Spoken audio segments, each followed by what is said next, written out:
Rahasia teknologi ternak lele panen 8 kali lipat. Lele merupakan makanan favorit masyarakat dengan protein yang cukup tinggi. Berbagai upaya teknologi ternak lele dikembangkan untuk menggenjot produksi ikan lele. Produksi meningkat karena populasi lele super padat. Padahal kebanyakan peternak enggan membudidayakan lele dengan kepadatan tinggi karena berpotensi mati. Kematian tinggi karena kandungan oksigen dalam air rendah sehingga tercipta kondisi anaerob.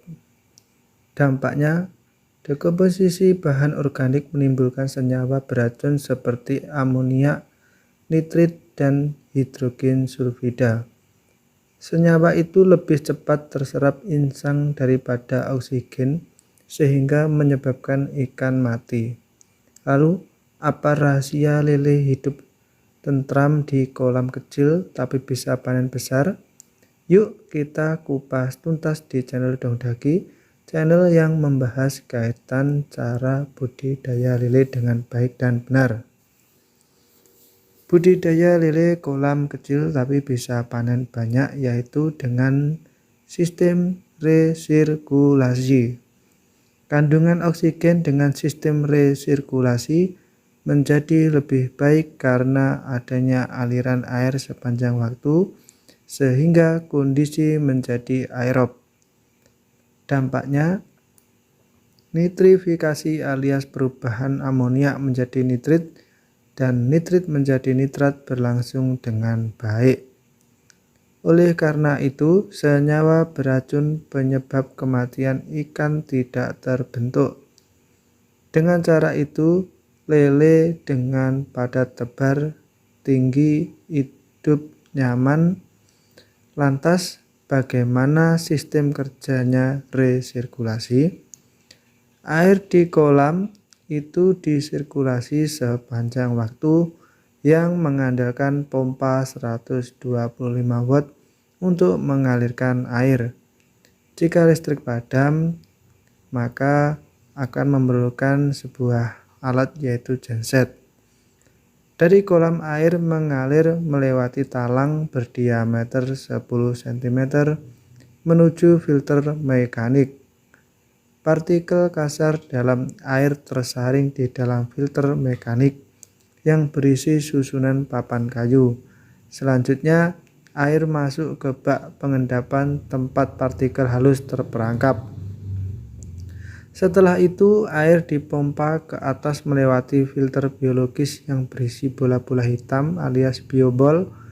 Di dalam filter biologis itulah terjadi proses nitrifikasi. Terakhir, air masuk ke bak kontrol yang selanjutnya mengalirkan air ke masing-masing kolam. Setiap pekan petugas membersihkan filter mekanik untuk menghilangkan kotoran sehingga dapat berfungsi maksimal.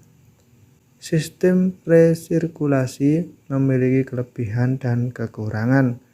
Salah satu kelebihan sistem itu yakni hemat air dan berproduksi banyak karena padat tebar tinggi.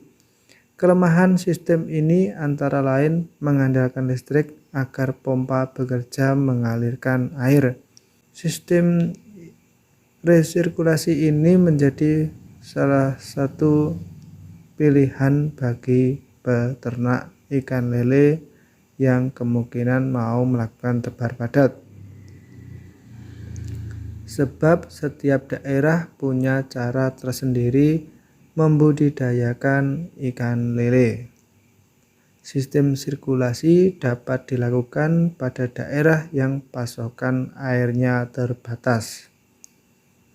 Untuk kekurangannya, sistem resirkulasi adalah dalam membuat sistem itu memerlukan biaya yang cukup mahal. Kolam resirkulasi bisa menghabiskan anggaran kurang lebih 60 juta rupiah. Apalagi sistem itu sangat mengandalkan listrik sebagai penggerak pompa. Karena hal tersebut atau alasan tersebut, maka kami di Raja Lele tidak menggunakan sistem sirkulasi air yang ada di tempat budidaya kita, dikarenakan anggaran yang cukup besar dan kolam tempat usaha kita juga cukup besar, maka biaya untuk membangun resirkulasi itu akan mencapai ratusan juta. Lebih baik bisa buat modal untuk beli pakan dan benih ikan lele lagi dan bisa menghasilkan atau menguntungkan lebih banyak lagi. Oke, jadi seperti itulah teman-teman video yang bisa kita share, berbagi pengalaman kaitan dengan ilmu budidaya ikan lele. Semoga bermanfaat buat kita bersama dan menambah wawasan kita bersama. Sekian, bila taufiq wal hidayah. Wassalamualaikum warahmatullahi wabarakatuh. Bye bye, salam sukses untuk kita semua.